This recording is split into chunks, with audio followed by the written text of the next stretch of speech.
정직은 때로 손해처럼 보입니다. 경쟁사는 속이면서 빠르게 성장합니다. 여러분은 정직하게 하늘 하늘입니다. 불공평해 보입니다. 하지만 기다리십시오. 시간이 지나면 역전됩니다. 여러분도 그렇게 하십시오.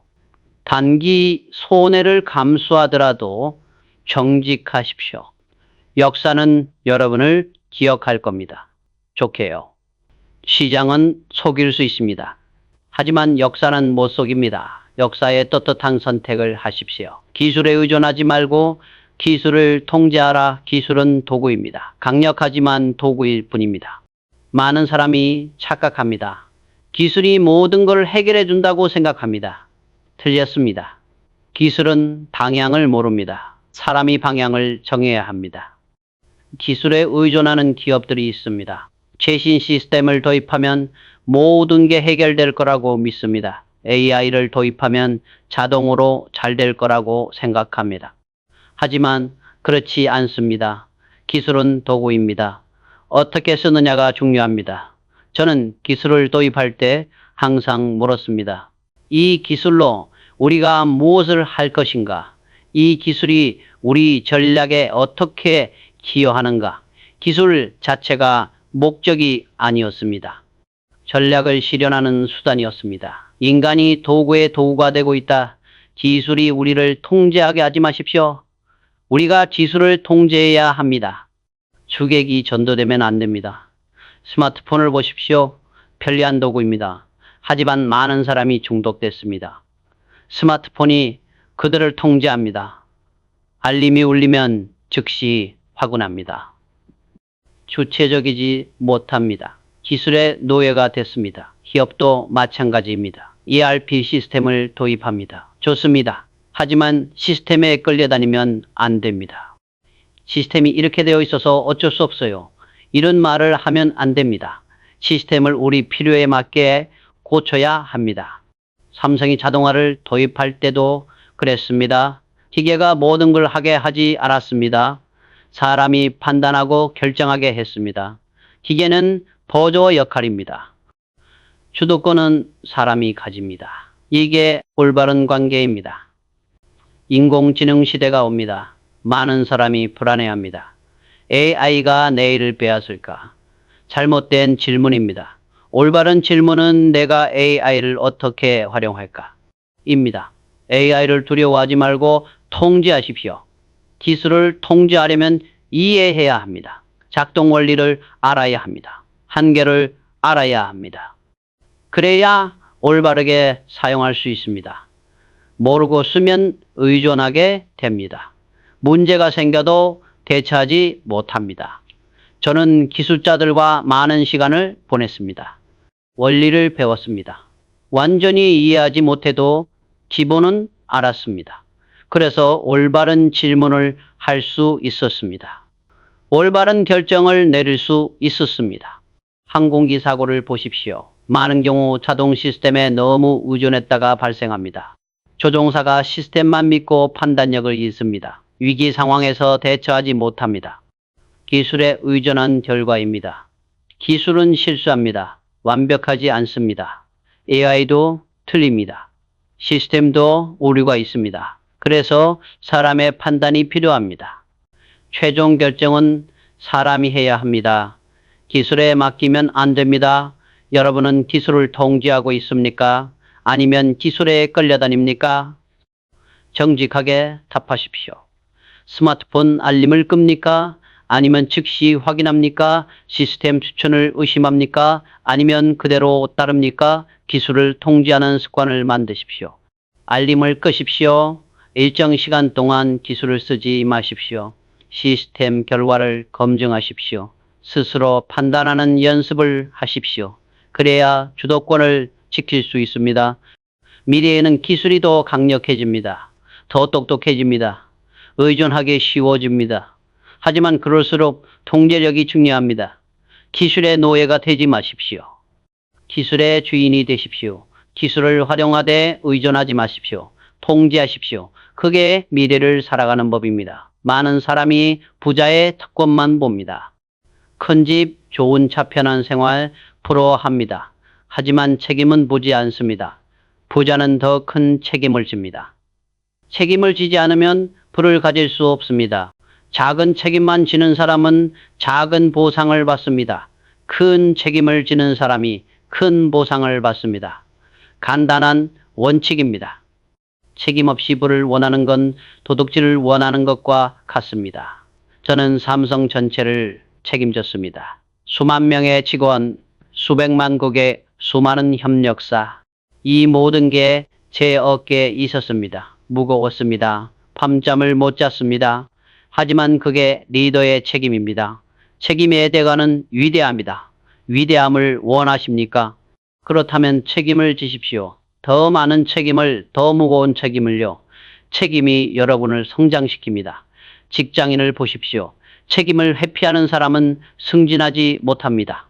제 일이 아닙니다. 저는 몰랐습니다. 이런 말을 하는 사람, 그들은 평생 같은 자리에 있습니다. 책임지는 사람이 올라갑니다. 프로젝트가 실패했습니다. 누구 책임입니까? 팀원들은 서로를 탓합니다. 하지만 리더는 제 책임입니다. 라고 말합니다. 그래야 리더입니다. 책임을 떠넘기는 사람은 리더가 될 자격이 없습니다.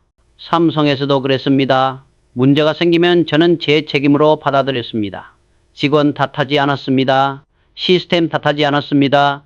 최종 책임은 저에게 있었습니다. 그게 회장의 역할입니다. 책임지는 건 두렵습니다. 실패하면 어떡하나, 손해보면 어떡하나, 비난받으면 어떡하나, 이런 두려움이 있습니다. 하지만 넘어서야 합니다. 두려움 너머에 성장이 있습니다. 기업가를 보십시오. 그들은 엄청난 책임을 집니다. 직원들의 생계, 투자자들의 돈, 고객들의 신뢰 모두 책임져야 합니다. 실패하면 모든 걸 잃습니다. 그 책임감이 그들을 강하게 만듭니다. 반면 직장인은 제한된 책임만 집니다.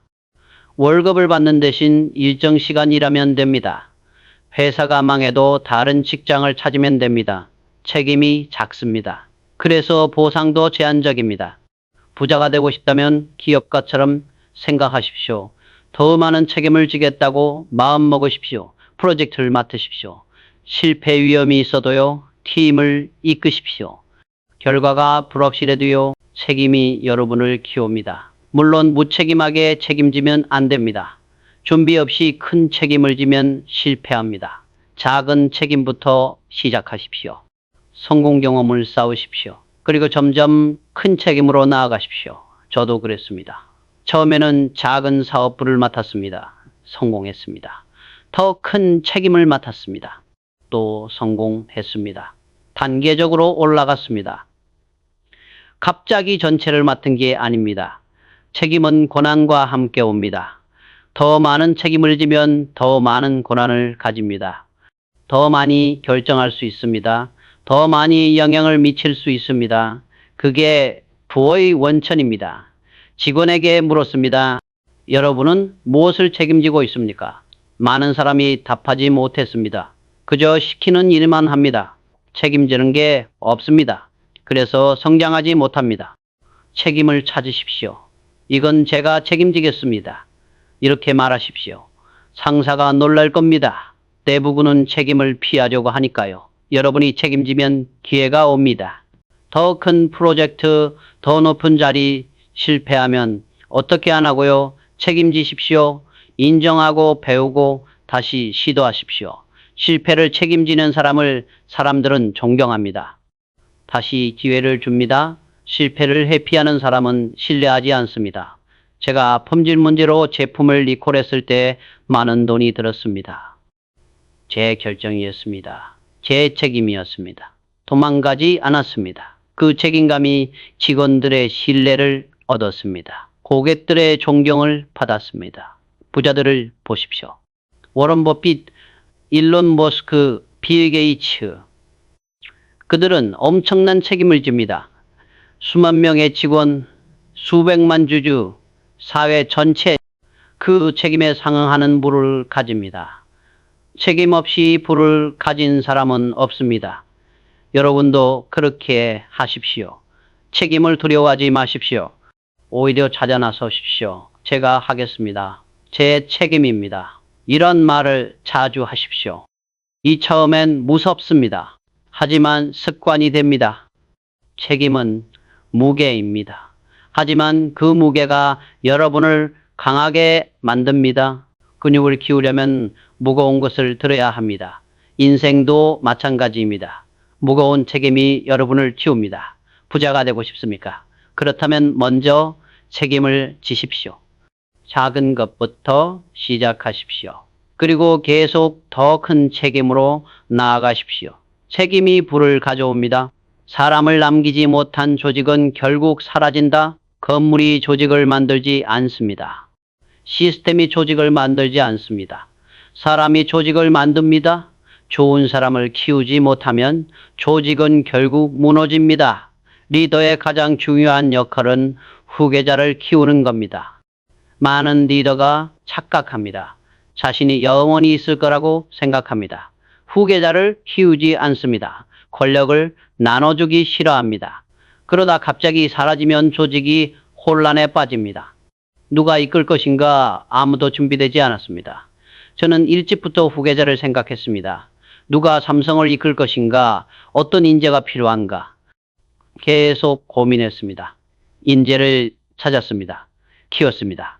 기회를 주었습니다. 실패하게도 했습니다. 그게 교육입니다.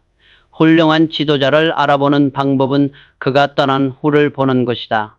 리더가 떠났는데 조직이 잘 돌아간다면 훌륭한 리더였습니다. 조직이 무너진다면 실패한 리더입니다. 사람을 남기는 게 뭡니까? 지식을 전수하는 겁니다. 가치관을 심어주는 겁니다. 판단력을 키워주는 겁니다. 단순히 업무 방법만 가르치는 게 아닙니다. 사고방식을 전달하는 겁니다. 저는 젊은 임원들과 많은 시간을 보냈습니다. 회의에 참석시켰습니다.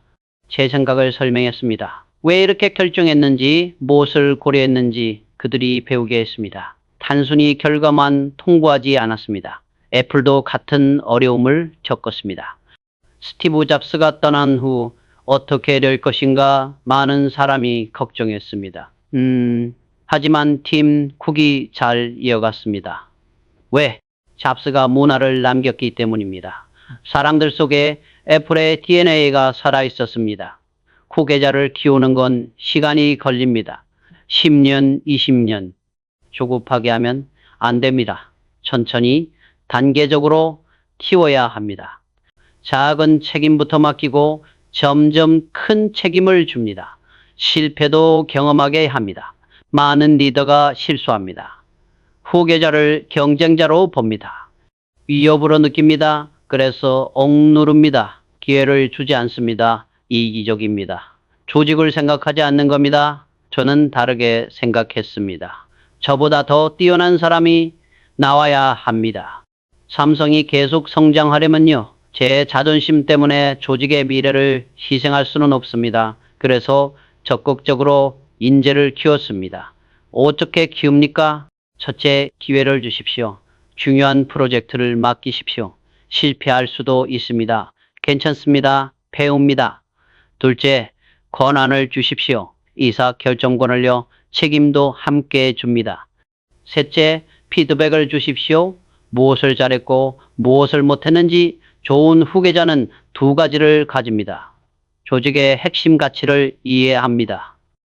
동시에 변화시킬 용기도 있습니다. 이 균형이 중요합니다. 너무 보수적이면 발전이 없습니다. 너무 급진적이면 정체성을 잃습니다. 저는 후계자들에게 말했습니다. 삼성의 본질은 지켜라. 하지만 방법은 바꿔라. 품질에 대한 집착은 유지해라. 하지만 새로운 기술은 과감히 도입해라. 이 균형을 강조했습니다. 여러분도 후계자를 키우십시오. 여러분이 팀장이든 임원이든 CEO든 마찬가지입니다. 여러분을 대신할 사람을 키우십시오. 지식을 나누십시오. 기회를 주십시오. 그게 조직에 대한 책임입니다. 사람을 남기지 못하면 여러분이 쌓은 모든 게 무너집니다. 건물은 남습니다. 시스템도 남습니다. 하지만 영혼이 없습니다. 사람이 없으면 조직은 껍데기일 뿐입니다. 사람을 남기십시오. 그게 진짜 유산입니다. 단일 제품으로 이기는 시대는 끝났습니다. 아무리 좋은 제품을 만들어도 생태계 없이는 살아남기 어렵습니다. 경쟁은 제품 대 제품이 아닙니다. 생태계 대 생태계입니다. 왜 생태계가 중요합니까? 고객을 묶어둡니다. 전환 비용을 높입니다. 아이폰을 쓰다가 갤럭시로 바꾸려면 어렵습니다. 구매한 앱을 다시 사야 합니다. 음악도 옮겨야 합니다. 데이터도 이전해야 합니다. 귀찮습니다. 그래서 안 바꿉니다. 저는 일찍부터 생태계를 생각했습니다. TV만 팔면 안 됩니다. TV, 냉장고, 세탁기, 에어컨 모두 연결되어야 합니다. 스마트홈입니다. 한 브랜드로 통일하면 편리합니다. 그래서 삼성으로 계속 삽니다. 생물학에서 빌려온 겁니다. 숲처럼 기업도 생태계를 이룹니다. 단독으로 살 수 없습니다. 다른 기업들과 공생합니다. 삼성도 생태계를 구축했습니다. 갤럭시 스마트폰, 갤럭시 탭, 갤럭시 워치, 갤럭시 버즈 모두 연동됩니다. 한 기기에서 음악을 듣다가 다른 기기로 쉽게 전환됩니다. 편리합니다. 그래서 갤럭시를 계속 삽니다. 생태계를 만들려면 개방해야 합니다. 혼자 다 할 수 없습니다. 파트너가 필요합니다. 앱 개발자, 액세서리 제조사, 서비스 제공자, 그들이 함께 생태계를 만듭니다. 생태계는 네트워크 효과를 만듭니다. 사용자가 많을수록 가치가 올라갑니다. 페이스북을 보십시오. 친구가 많이 쓰니까 여러분도 씁니다. 여러분이 쓰니까 다른 친구도 씁니다. 선순환입니다. 생태계 전쟁에서 지면 어떻게 됩니까? 고립됩니다. 블랙베리를 보십시오. 좋은 제품이었습니다. 하지만 생태계가 없었습니다. 앱이 별로 없었습니다. 개발자들이 관심 없었습니다. 고객이 떠났습니다. 망했습니다. 여러분, 회사는 생태계를 가지고 있습니까? 단순히 제품만 팝니까? 아니면 고객을 묶어두는 생태계를 만들었습니까? 만약 없다면 지금 시작하십시오. 늦었다고 생각할 때가 가장 빠릅니다. 생태계를 어떻게 만듭니까? 첫째, 플랫폼을 만드십시오. 다른 기업들이 참여할 수 있는 기반을요. 둘째, 개방하십시오. 혼자 다 하려고 하지 마십시오. 셋째, 파트너에게 이익을 주십시오. 그들이 성공해야 생태계가 커집니다. 생태계 사고로 전환하십시오. 단일 제품 사고에서 벗어나십시오. 어떻게 연결할까? 누구와 협력할까? 어떤 가치를 더할까? 이런 질문을 하십시오. 미래는 생태계의 시대입니다. 혼자 이기는 기업은 없습니다. 생태계가 이깁니다. 시장을 보십시오. 누가 인정해 줄 때까지 기다리는 사람은 결국 뒤처집니다. 인정이란 건 결과가 나온 뒤에 따라오는 부산물일 뿐입니다. 누군가의 박수를 기다리며 움직이는 사람은 이미 기회를 놓친 겁니다. 고독을 견딜 수 없는 자는 군중 속에서 길을 잃는다. 확신이 있다면 혼자서도 걸어가야 합니다. 박수는 나중에 옵니다. 중요한 건 방향이 맞느냐입니다. 삼성 바이오를 보십시오. 처음에 누가 믿었습니까? 제약 산업에서 한국 기업이 무슨 경쟁력이 있느냐고 했습니다. 하지만 바이오 시장의 성장 곡선을 보면 답은 명확했습니다. 이 10년 뒤를 내다봤습니다. 위탁 생산 시장이 폭발적으로 성장할 거라는 확신이 있었습니다. 그래서 밀어붙였습니다. 지금은 어떻습니까?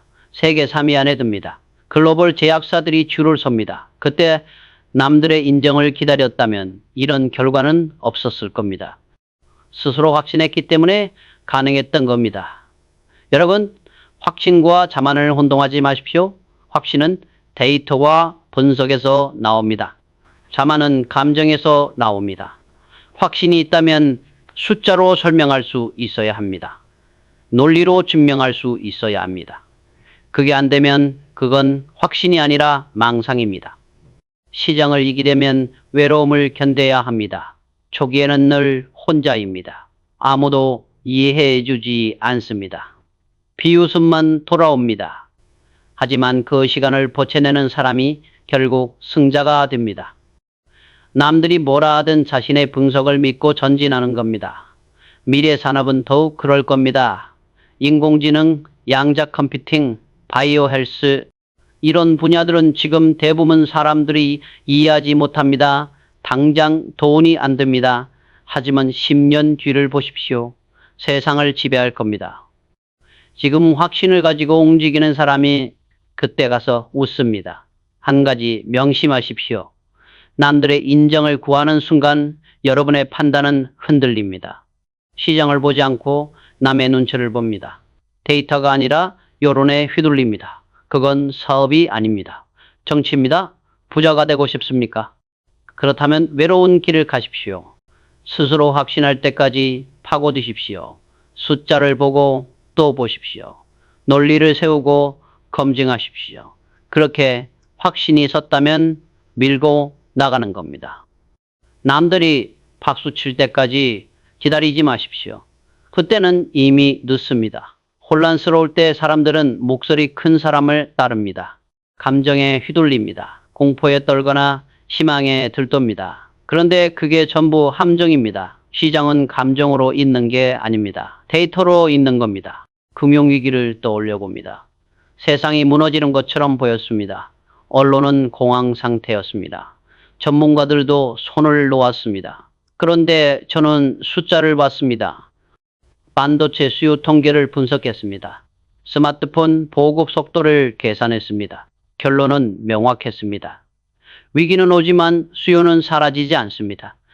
오히려 기술 진화가 가속화될 겁니다. 모바일 시대가 폭발적으로 성장할 겁니다. 공포에 떨 시간이 없었습니다. 투자를 늘렸습니다. 생산 라인을 확대했습니다. 주변에서 뭐라고 했습니까? 미쳤다고 했습니다. 위기 상황에 투자를 늘리다니 자살 행위라고 했습니다. 하지만 데이터는 거짓말하지 않았습니다. 2년 뒤 스마트폰 시장이 터졌습니다. 우리는 준비되어 있었습니다. 경쟁자들은 허둥댔습니다. 시장은 여러분이 파산할 때까지 비합리적일 수 있다. 하지만 데이터를 가진 사람은 다릅니다. 비합리성 속에서도 패턴을 찾습니다. 방향을 잃습니다. 타이밍을 잡습니다. 삼성 디스플레이를 보십시오. 액정 시장이 포화됐을 때 우리는 결정을 내렸습니다. 6기 발광 다이오드로 방향을 틀었습니다. 위험했습니까? 당연히 위험했습니다. 수조 원이 들어가는 투자였습니다. 실패하면 회사가 흔들릴 수 있었습니다. 그런데 데이터를 보면 답이 나왔습니다. 디스플레이 시장은 얇고 가렵고 전력 효율 높은 쪽으로 갑니다. 스마트폰은 더 큰 화면을 원합니다. 유기발광 다이오드가 유일한 해법이었습니다. 혼란스러운 시장이었지만 우리는 확신했습니다. 지금은 어떻습니까? 프리미엄 스마트폰의 90% 이상이 우리 패널을 씁니다. 경쟁자들이 뒤따라오지만 격차는 벌어집니다. 데이터를 믿고 움직였기 때문입니다. 여러분, 시장이 혼란스러울 때가 기회입니다. 남들이 공포에 떨 때 여러분은 데이터를 보십시오. 감정은 전염되지만 숫자는 냉정합니다. 숫자는 방향을 알려줍니다. 시장이 어디로 가는지, 어떤 기술이 살아남을지 말해줍니다. 데이터를 모으는 것만으로는 부족합니다. 해석할 줄 알아야 합니다. 통계를 보면서 미래를 그려낼 수 있어야 합니다. 숫자 뒤에 숨은 의미를 찾아야 합니다. 그게 진짜 경쟁력입니다. 미래는 더욱 복잡해질 겁니다. 변수가 많아집니다. 불확실성이 커집니다. 그럴수록 데이터의 가치는 올라갑니다. 인공지능이 발전하면서 데이터 분석 능력은 더욱 중요해질 겁니다. 지금부터 준비하십시오. 한 가지 경고합니다. 데이터를 맹신하지는 마십시오. 데이터도 잘못될 수 있습니다. 편향될 수 있습니다. 해석이 틀릴 수 있습니다. 그래서 여러 각도에서 봐야 합니다. 조차 검증해야 합니다. 현장을 직접 확인해야 합니다. 혼란은 두렵습니까? 두려워할 필요 없습니다. 데이터를 나침반 삼으십시오. 감정을 배제하십시오. 냉정하게 분석하십시오. 그러면 혼란 속에서도 길이 보입니다. 그 길을 따라가는 사람이 결국 승자가 됩니다. 세상이 빨라지고 있습니다. 제가 사업을 시작했을 때와는 비교도 안 됩니다. 그때는 10년, 20년 계획을 세웠습니다. 지금은 3년도 길다고 합니다. 시장이 변하는 속도가 엄청납니다. 미래 시장은 더 클 겁니다. 인공지능 시장만 해도 수백조 원입니다. 전기차 시장은 수천조 원입니다. 바이오 헬스는 더 큽니다. 기회는 엄청납니다. 그런데 문제가 있습니다. 기회의 창이 너무 짧다는 겁니다. 기술 주기를 보십시오. 반도체는 모어의 법칙을 따릅니다. 18개월마다 성능이 2배가 됩니다. 경쟁자가 신제품을 내면 6개월 안에 대응해야 합니다. 늦으면 시장을 잃습니다. 영영 돌아오지 않습니다. 시장이 빠르게 움직이면 기회의 시간도 짧아집니다. 우물쭈물하는 사이에 문이 닫힙니다. 삼성전자의 반도체 사업을 보십시오. 70나노 공정에서 50나노로 다시 30나노로 넘어갈 때마다 결정이 필요했습니다. 투자할 것인가 말 것인가. 주저하면 경쟁자에게 밀립니다. 우리는 과감하게 투자했습니다. 속도를 냈습니다. 그래서 지금 메모리 반도체 시장을 장악하고 있습니다. 30% 이상의 점유율입니다. 기술 격차도 벌어졌습니다. 하지만 방심하면 안 됩니다. 중국이 따라옵니다. 대만도 맹추격합니다. 속도를 늦추는 순간 추월당합니다. 여러분, 기회가 크다고 해서 시간이 많은 건 아닙니다. 오히려 반대입니다. 시장이 클수록 경쟁자가 많아집니다. 자본이 몰립니다. 기술 개발 속도가 빨라집니다. 선점하지 못하면 끝입니다. 전기차 배터리 시장을 보십시오. 수년 전만 해도 틈새 시장이었습니다. 지금은 어떻습니까? 전 세계 자동차 회사들이 뛰어듭니다. 중국 기업들이 공격적으로 투자합니다. 삼성, SDI도 달려가고 있습니다. 6개월, 1년 늦었다면 지금 위치에 없었을 겁니다. 타이밍이 전부입니다. 너무 빠르면 시장이 안 받쳐줍니다. 너무 늦으면 문이 닫힙니다. 딱 맞는 순간을 잡아야 합니다. 그게 어렵습니까? 물론 어렵습니다. 하지만 불가능하지는 않습니다. 시장을 읽는 눈이 있으면 됩니다. 미래 산업일수록 더 그렇습니다. 양자 컴퓨팅, 인공지능 반도체, 자율주행 시스템 이런 분야들은 지금 형성되고 있습니다. 5년 뒤면 판이 굳습니다. 지금 뛰어들어야 합니다. 망설이면 기회는 사라집니다. 한 가지 명심하십시오. 시장이 크다고 착각하지 마십시오. 큰 시장도 선점자가 대부분 가져갑니다. 2위, 3위는 부스러기만 먹습니다. 1위가 되려면 속도가 필요합니다. 빠른 결정, 빠른 실행, 빠른 수정. 그게 생존 조건입니다. 지금 망설이고 있습니까? 더 생각할 시간이 필요합니까? 죄송하지만 시장은 기다려주지 않습니다.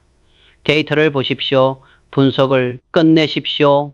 확신이 섰으면 움직이십시오. 지금 이 순간에도 기회의 창은 닫히고 있습니다. 불을 쌓는다는 건 달리는 겁니다. 멈추면 안 됩니다. 속도를 늦춰도 안 됩니다. 시장은 움직이는 사람만 기억합니다. 멈춘 사람은 잊혀집니다. 아니, 잊혀지는 게 아닙니다. 추월당합니다. 제가 회장 자리에 앉아서 한 일이 뭡니까? 쉬지 않았습니다. 매일 새벽 5시에 일어났습니다. 밤늦게까지 보고서를 봤습니다. 주말도 없었습니다. 왜 그랬겠습니까? 편하게 살고 싶지 않았을까요? 아닙니다. 멈추면 죽는다는 걸 알았기 때문입니다. 삼성전자를 보십시오. 한때 세계 반도체 시장에서 2위였습니다. 일본 기업들이 1위였습니다. 그런데 우리가 추월했습니다. 어떻게 했습니까? 멈추지 않았습니다. 기술 개발을 계속했습니다. 투자를 늘렸습니다. 불황에도 투자했습니다. 호황에는 더 투자했습니다. 경쟁자들은 어땠습니다? 좋을 때는 자만했습니다. 나쁠 때는 움츠렸습니다. 그 사이에 우리가 치고 나갔습니다. 일본 기업들은 지금 어디 있습니까? 뒤처졌습니다. 멈췄기 때문입니다. 부도 마찬가지입니다. 계속 굴려야 합니다. 쌓아만 놓으면 섭습니다. 여러분, 오늘 매출이 좋습니까? 기뻐하지 마십시오. 내일은 모릅니다. 올해 이익이 났습니까? 만족하지 마십시오. 내년은 다릅니다. 시장은 끊임없이 변합니다. 경쟁자는 쉬지 않고 추격합니다. 여러분이 멈추는 순간 추월다 합니다. 삼성의 스마트폰 사업을 돌아봅니다. 한때 세계 시장 35%를 차지했습니다. 엄청난 성공이었습니다. 그런데 방심하면 어떻게 됩니까? 중국 기업들이 치고 올라옵니다. 애플은 프리미엄 시장을 지킵니다. 샤오미, 오포, 비보가 무섭게 성장합니다. 우리는 멈출 수 없었습니다. 폴더블 폰을 개발했습니다. 카메라 기술을 혁신했습니다. 반도체 성능을 끌어올렸습니다. 쉬는 순간 시장을 잃습니다. 그래서 계속 달렸습니다. 가난한 사람들은 다릅니다. 조금 모으면 쉬려고 합니다. 편하게 살고 싶어 합니다. 그러면 어떻게 됩니까?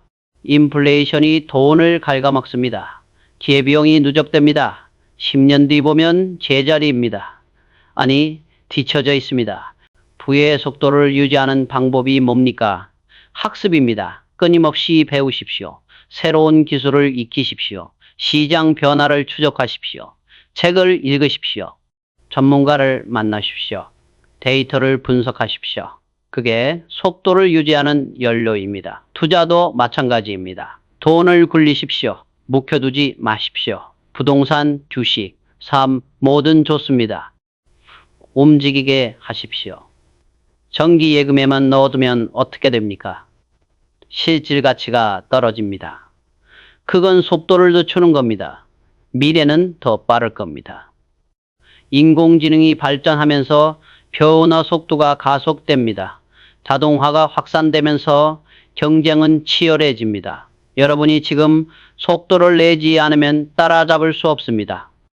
격차는 기하급수적으로 벌어집니다. 한 가지 말씀드립니다. 속도가 방향을 대신할 수는 없습니다. 잘못된 방향으로 빨리 가면 더 위험합니다. 하지만 방향이 맞다면 속도가 전부입니다. 남보다 빨리 가야 합니다. 더 많이 투자해야 합니다. 더 깊이 파고들어야 합니다. 지금 여러분은 달리고 있습니까? 아니면 걷고 있습니까? 혹시 멈춰 있지는 않습니까? 점검해 보십시오. 작년과 비교해서 성장했습니까? 배운 게 있습니까?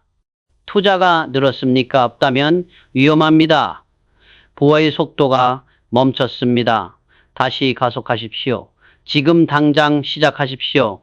20년 일한 사람이 1년 일한 사람보다 낫습니까? 꼭 그렇지는 않습니다. 저는 수많은 사람을 봤습니다. 50대인데도 배운 게 없는 사람이 있습니다. 30대인데 통찰이 깊은 사람도 있습니다. 차이가 뭡니까? 기록하고 분석했느냐입니다. 경험을 그냥 흘려보내는 사람이 있습니다. 오늘 실수했습니다. 내일 또 똑같은 실수를 합니다. 1년 뒤에도 반복합니다. 왜 그럴까요? 기록하지 않기 때문입니다. 분석하지 않기 때문입니다. 그런 사람은 10년을 일해도 1년치 경험밖에 없습니다. 저는 달랐습니다. 매일 기록했습니다.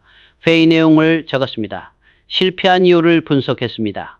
성공한 프로젝트도 해부했습니다. 왜 잘됐는지 파헤쳤습니다. 패턴을 찾았습니다. 그게 쌓여서 통찰이 됐습니다. 역사는 과거와 현재의 끊임없는 대화다. 경험도 마찬가지입니다. 과거를 돌아보고 현재에 적용해야 합니다. 그냥 지나가면 아무 의미가 없습니다. 삼성의 반도체 개발 과정을 보십시오. 수만 번의 실험이 있었습니다. 실패도 엄청났습니다. 그런데 우리는 모든 걸 기록했습니다. 어떤 조건에서 실패했는지, 무엇이 문제였는지, 해결책은 무엇인지 데이터베이스로 만들었습니다. 그래서 다음 세대 반도체를 개발할 때 속도가 빨라졌습니다. 같은 실수를 반복하지 않았습니다. 효율이 올라갔습니다. 비용이 줄었습니다. 이게 경쟁력입니다. 기록하고 분석한 경험이 자산이 된 겁니다. 여러분, 노트를 쓰십시오.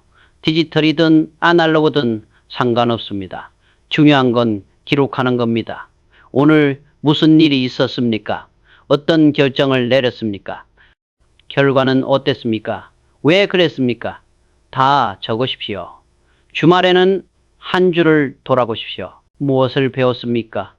무엇을 잘못했습니까? 다음에는 어떻게 하겠습니까? 분석하십시오. 패턴을 찾으십시오. 그러면 같은 실수를 피할 수 있습니다. 더 나은 결정을 내릴 수 있습니다. 삼성물산의 해외 프로젝트를 보십시오. 수십 년간 수백 개의 프로젝트를 했습니다. 성공도 있고 실패도 있었습니다. 하지만 모든 프로젝트가 기록됐습니다. 어느 나라에서 어떤 리스크가 있었는지, 어떻게 대응했는지, 결과는 어땠는지, 신입사원이 들어와도 그 기록을 봅니다. 선배들의 경험을 배웁니다. 실수를 미리 피할 수 있습니다. 조직의 경험이 개인의 경험이 됩니다. 이게 강한 조직입니다. 경험이 축적되는 조직입니다. 가난한 사람들은 어떻습니까? 경험을 날립니다. 오늘 손해봤습니다. 화만 냅니다. 왜 손해봤는지 분석하지 않습니다. 다음에 또 같은 방식으로 투자합니다. 또 손해봅니다. 10년이 지나도 발전이 없습니다. 부자들은 다릅니다. 실패하면 즉시 분석합니다. 무엇이 잘못됐는지 파헤칩니다. 가설을 세웁니다. 검증합니다. 다음 투자에 적용합니다. 그러면서 실력이 늡니다. 같은 실수를 반복하지 않습니다. 미래는 데이터가 지배합니다. 인공지능이 발전하면서 기록과 분석의 가치는 더욱 올라갑니다. 여러분의 경험을 데이터로 만드십시오. 체계적으로 정리하십시오. 그게 미래의 자산입니다. 한 가지 조언합니다. 기록할 때는 감정을 빼십시오. 객관적으로 쓰십시오. 오늘 기분이 나빴다가 아니라 오늘 이런 결정을 했고 이런 결과가 나왔다로 쓰십시오. 사실에 집중하십시오. 그래야 분석할 수 있습니다. 지금 당장 시작하십시오. 오늘부터 기록하십시오. 한 달 뒤, 1년 뒤, 5년 뒤를 보십시오. 여러분의 통찰은 깊어질 겁니다. 판단은 정확해질 겁니다. 그게 진짜 경험입니다. 시간이 아니라 기록과 분석이 만드는 경험 말입니다. 편안할 때 위대함은 나오지 않습니다. 위기가 와야 합니다. 등을 떠밀려야 합니다. 죽느냐 사느냐 갈림길에서야 진짜 잠재력이 나옵니다. 역사를 보십시오. 위대한 기업들은 모두 위기를 겪었습니다. 삼성은 어땠습니까? 97년 외환 위기 때를 생각해 봅니다. 나라 전체가 무너졌습니다. 기업들이 줄줄이 도산했습니다. 우리도 위험했습니다. 그런데 저는 그때를 기회로 봤습니다. 위기 속에서 체질을 바꿀 수 있다고 봤습니다. 구조 조정을 했습니다. 불필요한 사업을 정리했습니다. 핵심 역량에 집중했습니다. 반도체, 휴대폰, 디스플레이, 여기에 모든 걸 쏟아부었습니다. 직원들은 힘들었을 겁니다. 하지만 그 고통이 우리를 강하게 만들었습니다. 도전받지 않으면 성장하지 않습니다. 편안하면 안주합니다. 혁신이 멈춥니다. 위기가 와야 깨어납니다. 여러분, 지금 위기를 겪고 있습니까? 사업이 어렵습니까? 손해를 보고 있습니까? 좌절하지 마십시오. 이게 기회입니다. 위대해질 기회입니다. 어떻게 대응하느냐가 여러분의 미래를 결정합니다. 위기 때 해야 할 일이 있습니다. 첫째, 현실을 직시하십시오. 도망가지 마십시오. 문제가 얼마나 심각한지 정확히 파악하십시오.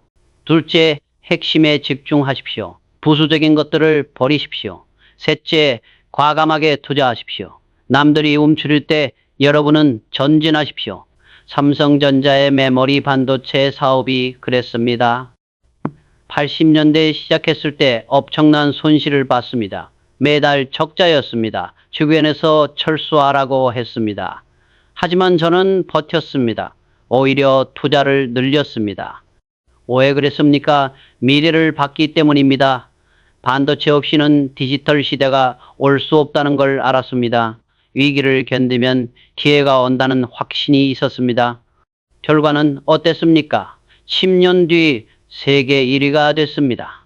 위기는 약한 기업을 죽입니다. 하지만 강한 기업은 더 강하게 만듭니다.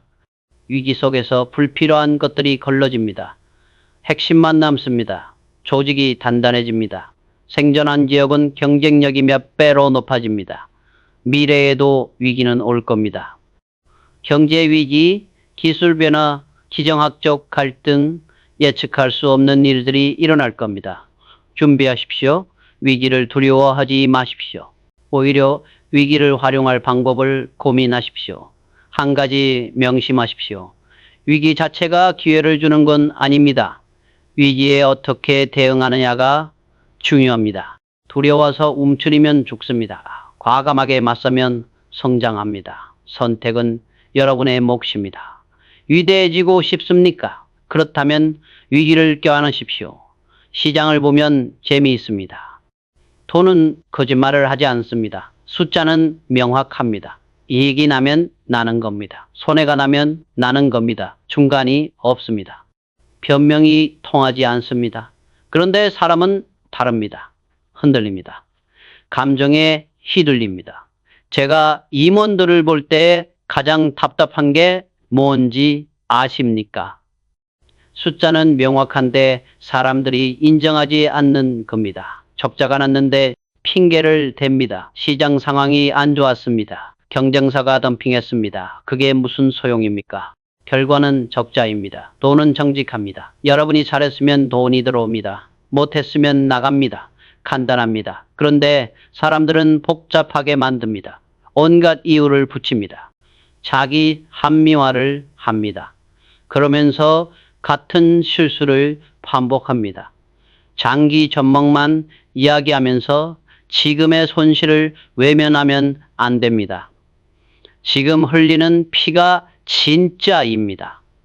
미래의 가능성은 그 다음 문제입니다. 투자자들을 보십시오. 떨어지면 시장을 탓합니다.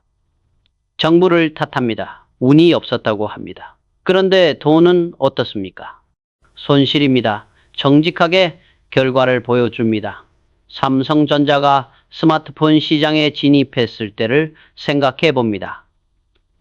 초기에는 손실이었습니다. 아이폰이 시장을 장악하고 있었습니다. 그런데 우리는 감정에 흔들리지 않았습니다. 숫자를 봤습니다. 시장 성장률을 분석했습니다. 기술 격차를 측정했습니다. 결론이 나왔습니다. 따라잡을 수 있습니다. 투자를 늘렸습니다. 개발 속도를 높였습니다. 직원들은 불안했을 겁니다. 손실이 계속 났으니까요. 하지만 저는 흔들리지 않았습니다. 숫자가 말해주고 있었습니다. 방향이 맞다고 3년 뒤 어떻게 됐습니까? 갤럭시 시리즈가 성공했습니다. 시장 점유율을 따라잡았습니다. 그 뒤로는 1위를 유지했습니다. 감정에 흔들렸다면 불가능했을 겁니다. 초기 손실 때 포기했을 겁니다. 여러분, 사업하면서 손실을 봅니까? 투자에서 실패했습니까? 감정을 배제하십시오. 숫자를 보십시오. 왜 손실이 났습니까? 구조적 문제입니까? 타이밍 문제입니까? 실행 문제입니까? 냉정하게 분석하십시오.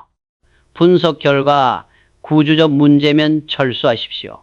타이밍 문제면 기다리십시오. 실행 문제면 방법을 바꾸십시오. 간단합니다. 그런데 사람들은 감정 때문에 못합니다. 자존심이 상합니다. 인정하기 싫습니다. 그래서 손실이 커집니다. 삼성생명을 보십시오. 보험 사업은 숫자 게임입니다. 보험료 수입, 지급률, 운용 수입. 모든 게 숫자로 나옵니다. 감정이 개입할 여지가 없습니다. 그래서 오래갑니다. 숫자에 충실하면 망하지 않습니다. 주식 투자도 마찬가지입니다. 여러분이 어떤 종목을 샀습니까? 왜 샀습니까? 감정 때문입니까? 아니면 분석 때문입니까? 감정이면 위험합니다. 오늘 오르면 기뻐하고 내일 떨어지면 불안해합니다. 흔들립니다. 분석으로 샀다면 다릅니다. 목표가가 있습니다. 손절선이 있습니다. 매수 이유가 명확합니다.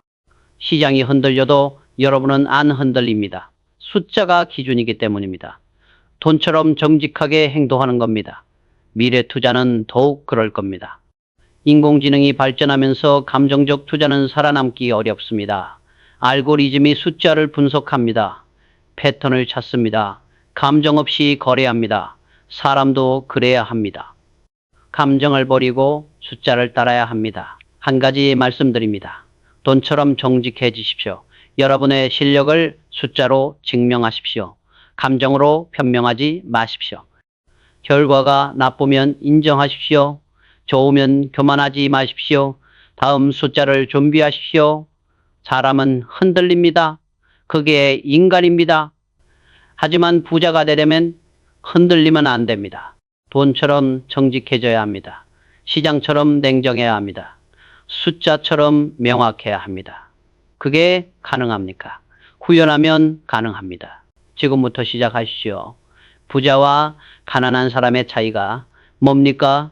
돈의 양입니까? 아닙니다. 사고의 질입니다. 어떻게 살아가느냐가 어떻게 사느냐를 결정합니다.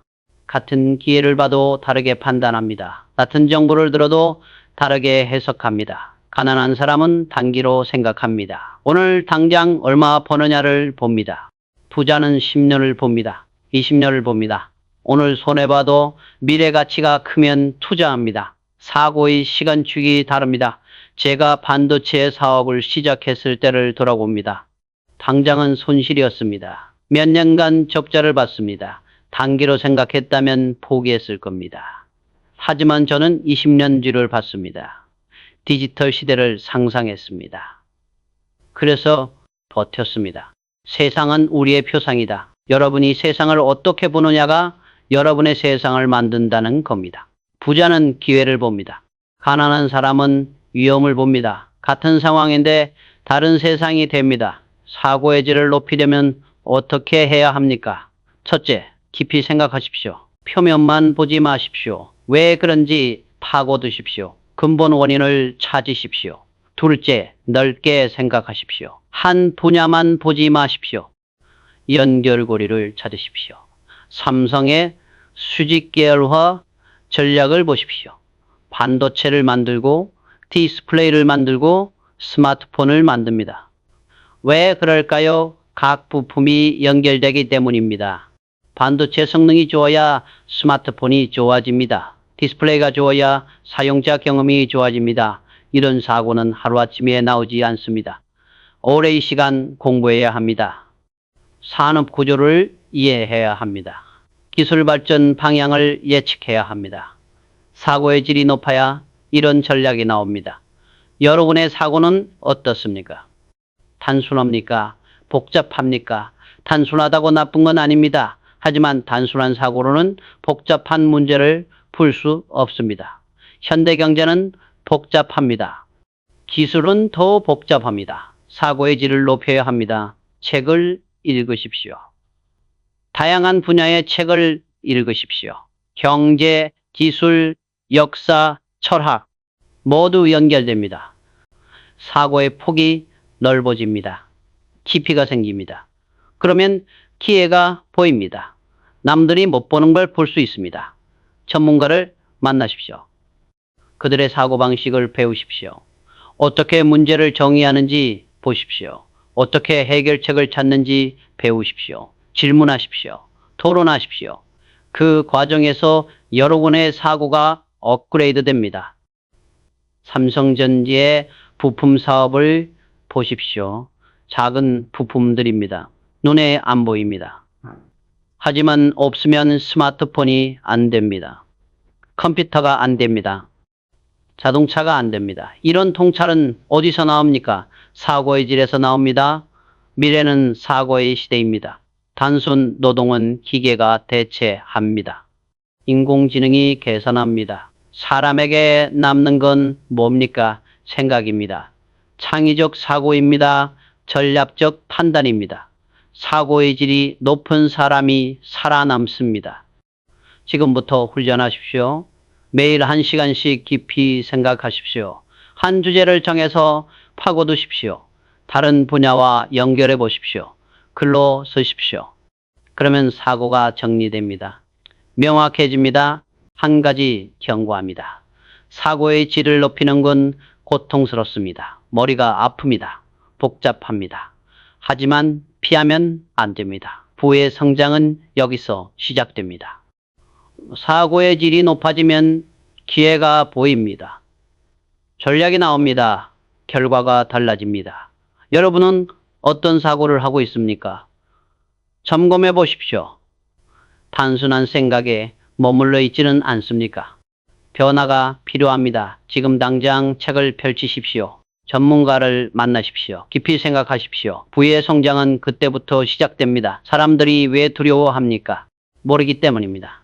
주식이 무섭습니다. 주식을 몰라서 그렇습니다.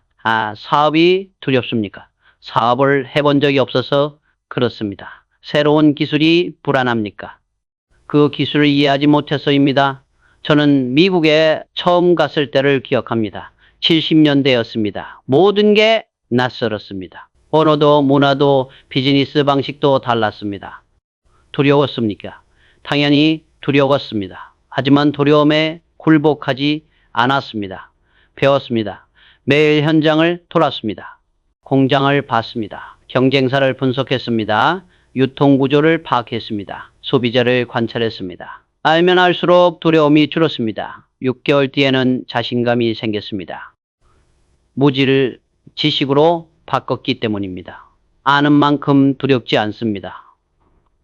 모르면 상상이 두려움을 만듭니다. 실제보다 더 무섭게 느껴집니다. 괴물처럼 보입니다. 하지만 알고 나면 별거 아닙니다. 반도체 산업을 보십시오. 처음에는 모두가 두려워했습니다.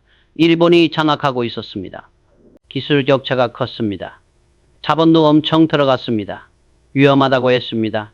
하지만 저는 공부했습니다. 일본 기업을 분석했습니다. 기술을 배웠습니다. 결론이 나왔습니다. 불가능하지 않습니다. 따라잡을 수 있습니다. 물론 쉽지는 않습니다. 하지만 방법이 있습니다. 두려움이 사라졌습니다. 확신이 생겼습니다. 그래서 뛰어들었습니다. 여러분, 지금 무엇이 두렵습니까? 새로운 사업입니까? 투자입니까? 경력 전환입니까? 그 두려움의 정체가 뭡니까? 대부분 무지입니다. 모르기 때문에 무섭습니다. 알면 해결됩니다. 공부하십시오. 그 분야의 전문가를 만나십시오. 책을 읽으십시오. 현장을 가십시오. 직접 보고 듣고 경험하십시오. 처음에는 복잡하게 느껴집니다. 하지만 계속하십시오. 점점 명확해집니다. 두려움이 줄어듭니다. 5년, 10년 공부했습니다. 시행착오도 있었습니다. 하지만 점점 알게 됐습니다. 시장 구조가 보였습니다. 기술 트렌드가 파악됐습니다. 고객 니즈가 이해됐습니다. 그러면서 자신감이 생겼습니다. 지금은 글로벌 톱3입니다. 가난한 사람들은 어떻습니까? 두려워서 도전하지 않습니다. 모르니까 무섭습니다. 그런데 배우려고도 하지 않습니다. 그냥 포기합니다. 나는 못해, 너무 어려워, 위험해, 이렇게 말합니다. 무지가 가난을 만듭니다. 부자들은 다릅니다. 두려워도 배웁니다. 모르면 전문가에게 묻습니다. 실패해도 분석합니다. 계속 배우면서 무지를 없앱니다. 그러면서 두려움도 사라집니다. 기회가 보입니다. 도전합니다. 성공합니다. 성공합니다. 미래에는 변화가 더 빠를 겁니다. 새로운 기술이 계속 나옵니다.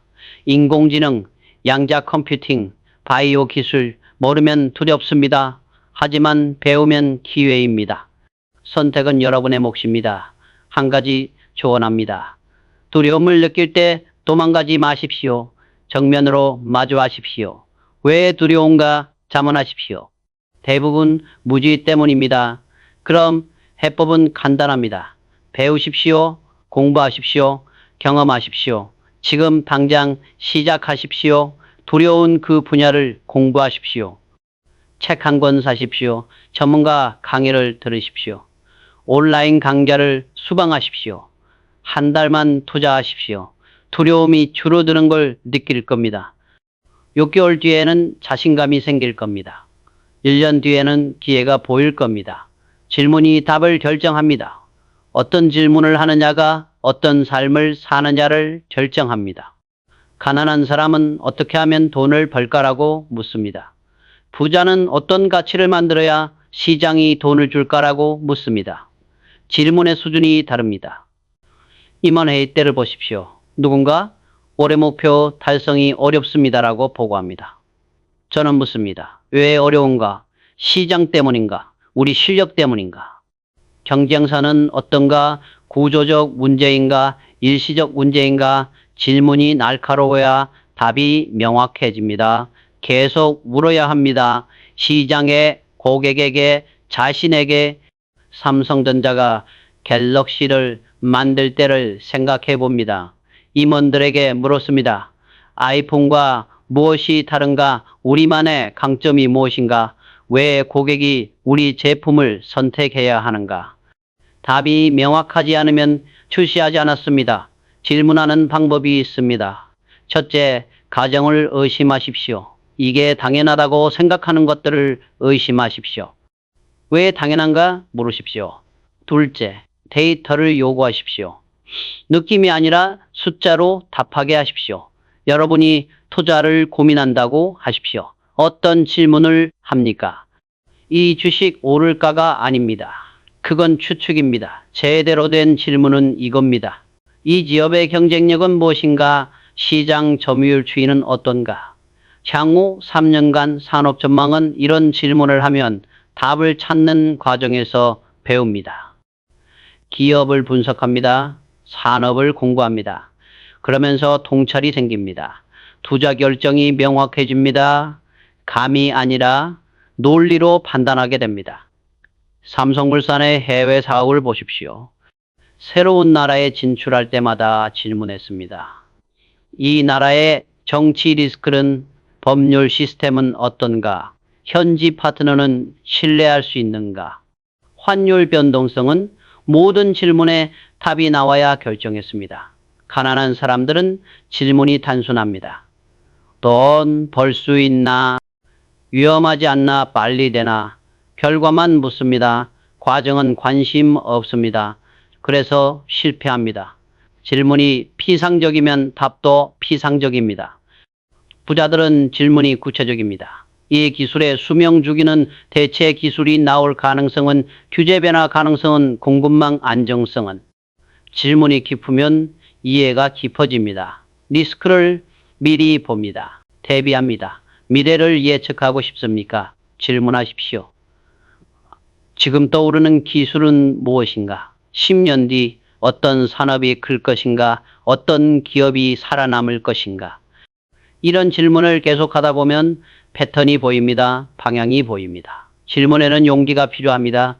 불편한 진실을 마주할 수 있어야 합니다. 우리 제품이 정말 경쟁력 있나? 이렇게 물었을 때 아니요라는 답이 나올 수 있습니다. 받아들여야 합니다. 그게 성장의 시작입니다. 한 가지 경고합니다. 질문만 하고 답을 찾지 않으면 소용없습니다. 질문 뒤에는 반드시 조사가 있어야 합니다. 분석이 있어야 합니다. 실행이 있어야 합니다. 질문은 출발점일 뿐입니다. 지금 스스로에게 물으십시오. 나는 어떤 질문을 하고 있는가? 내 질문은 피상적인가? 구체적인가? 감정적인가? 분석적인가? 질문의 질을 높이십시오. 그러면 답의 질이 높아집니다. 삶의 질이 달라집니다. 부의 미래가 열립니다. 미래의 경쟁력은 기술보다 사고의 힘이다. 기술이 중요합니까? 물론입니다. 하지만 기술만으로는 부족합니다. 기술을 어떻게 활용하느냐가 더 중요합니다. 사고가 기술을 이끕니다. 전략이 기술을 선택합니다. 기술은 도구일 뿐입니다. 반도체 기술을 배우면서 깨달았습니다. 기술만으로는 안 됩니다. 시장을 읽어야 합니다. 고객을 이해해야 합니다. 경쟁 구조를 파악해야 합니다. 그런 사고가 있어야 기술이 살아납니다. 생각하는 기업이 존재합니다. 생각을 멈춘 기업은 사라집니다. 아무리 기술이 좋아도 소용없습니다. 삼성전자의 파운드리 사업을 보십시오. 기술적으로는 대만 TSMC를 따라가고 있습니다. 격차가 있습니다. 하지만 우리는 다른 사고를 합니다. 종합 반도체 회사의 강점을 활용합니다. 메모리, 시스템 반도체, 파운드리를 연결합니다. 이런 사고는 기술만으로 나오지 않습니다. 산업 구조를 이해해야 합니다. 고객 니즈를 파악해야 합니다. 미래 트렌드를 예측해야 합니다. 사고의 폭이 넓어야 가능합니다. 여러분, 기술을 배우십시오. 중요합니다.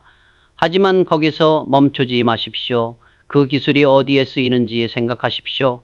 누가 필요로 하는지 고민하십시오. 어떻게 발전할지 예측하십시오. 사고를 확장하십시오. 인공지능 시대를 보십시오. 모두가 인공지능을 배웁니다. 코딩을 배웁니다. 좋습니다. 하지만 그게 전부입니까? 아닙니다. 인공지능으로 무엇을 할 것인지가 더 중요합니다. 어떤 문제를 풀 것인지, 어떤 가치를 만들 것인지, 이런 질문에 답하려면 사고력이 필요합니다. 기술력이 아니라 사고력입니다. 문제를 정의하는 능력, 해결책을 설계하는 능력, 실행 전략을 만드는 능력, 이게 진짜 경쟁력입니다. 삼성바이오를 보십시오. 바이오 기술이 있어서 성공했습니까? 부분적으로는 맞습니다. 하지만 더 중요한 건 사고였습니다. 위탁 생산 시장의 성장을 예측했습니다. 대형 시설 투자를 결정했습니다. 글로벌 네트워크를 구축했습니다. 전략적 사고가 기술을 이끌었습니다. 미래는 더욱 그럴 겁니다. 기술은 평준화됩니다. 인공지능이 발전하면서 기술 격차는 줄어듭니다. 누구나 비슷한 도구를 씁니다. 그럼 뭐로 경쟁합니까? 사고로 경쟁합니다. 어떻게 활용하느냐로 경쟁합니다. 사고력을 키우는 방법이 있습니까? 있습니다. 첫째, 다양한 분야를 공부하십시오.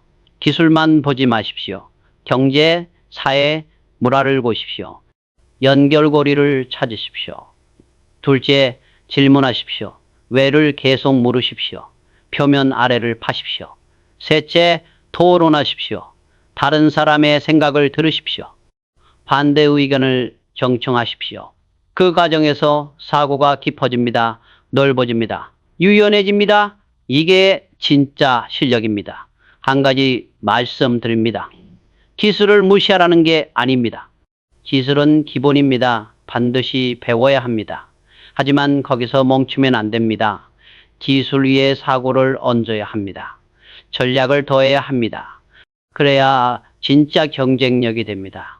지금 여러분은 무엇을 키우고 있습니까? 기술입니까? 사고입니까? 둘 다 필요합니다. 하지만 우선순위를 정하십시오. 미래의 경쟁력은 사고에서 나옵니다.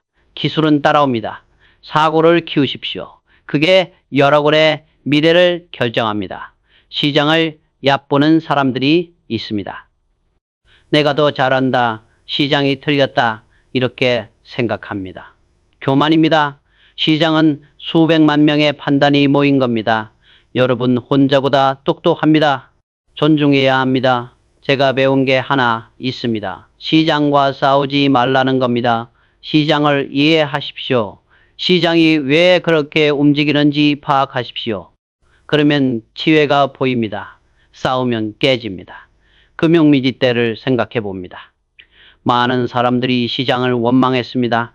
이건 말이 안 된다, 조작이다 이렇게 말했습니다. 하지만 시장은 시장입니다. 원망해도 바뀌지 않습니다. 이해하고 대응해야 합니다. 시장은 우리가 알 수 없는 지식을 전달한다. 시장 가격에는 무수한 정보가 담겨 있습니다. 공급, 수요, 지대, 위험 모든 게 반영됩니다. 겸손하게 배워야 합니다. 삼성전자의 주가를 보십시오. 오르락 내리락 합니다. 왜 그럴까요? 시장이 미쳤습니까? 아닙니다. 투자자들이 판단하는 겁니다. 실적, 전망, 경쟁 상황을 보고 판단합니다. 틀릴 수도 있습니다. 하지만 집단 지성입니다. 무시하면 안 됩니다. 시장을 존중한다는 건 무조건 따르라는 게 아닙니다. 이해하라는 겁니다. 시장이 왜 이렇게 반응하는지 분석하십시오. 그러면 기회를 찾을 수 있습니다. 시장이 과도하게 반응할 때가 있습니다. 그때가 기회입니다. 반도체 시장을 보십시오. 주기가 있습니다. 호황과 불황이 반복됩니다. 불황일 때 많은 기업이 투자를 줄입니다. 시장이 나쁘니까요. 하지만 우리는 달랐습니다. 시장을 존중했지만 맹종하지 않았습니다. 불황은 언젠가 끝납니다. 호황이 옵니다. 그때 준비된 기업이 이깁니다. 우리는 불황 때도 투자했습니다. 설비를 늘렸습니다. 기술을 개발했습니다. 시장 사이클을 이해했기 때문입니다. 존중했지만 활용했습니다. 여러분, 투자할 때 시장을 무시하지 마십시오.